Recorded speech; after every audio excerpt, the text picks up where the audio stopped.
All right. So Bill Nova 1 asked the question. Hey, Bill, I think this is the first time I've seen your name in the chat. So welcome. Chat, be friendly to my man, Bill. Bill, never have hop aroma in my IPAs like my favorite breweries. Any tips? I'm going to have a handful of things right here. Okay. First of all, your favorite breweries may be selecting the hops that they are using. That means that big breweries that get to go out to hop selection are probably taking the cream of the crop. And so there's the potential, if you are not selecting your lots and or just waiting for a smaller package to go out to people on the home brewing side, there's the potential that you are not getting the cream of the crop. Okay. Also, your favorite breweries might be using hops that are fresher than you. They might be storing them better than you. And the other thing that really helps to maintain hop freshness and crispness in a beer is lack of oxygen pickup during the brewing and packaging process and fermentation process. I will say that it is far easier to make a beer with lower dissolved oxygen on the pro side than it is on the home side. That is if you are using what I was using when I was brewing at home, which was glass carboys, my racking pump thingy, the what was that? What's that instant racking arm thing? Does anybody remember that?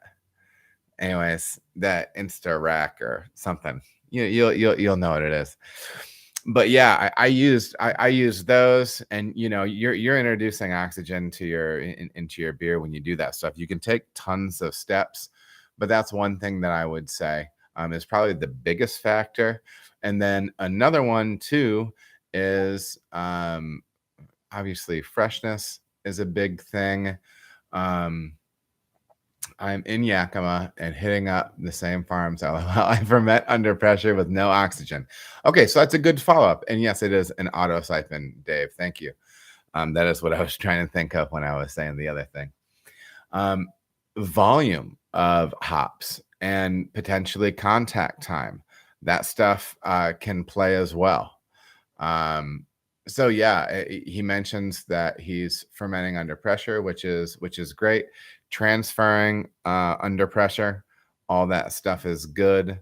And yeah, I mean, I know that when I was brewing on the home side, I remember the first time, I think I made like a Pliny the Elder clone, and I saw that massive dry hop, and I'm like, well, there's not going to be any beer left. And then I know sometimes people won't dry hop that much. There's a guy who I knew who actually turned pro, who was talking to me about my IPA and that it had bigger hop aroma or whatever than his.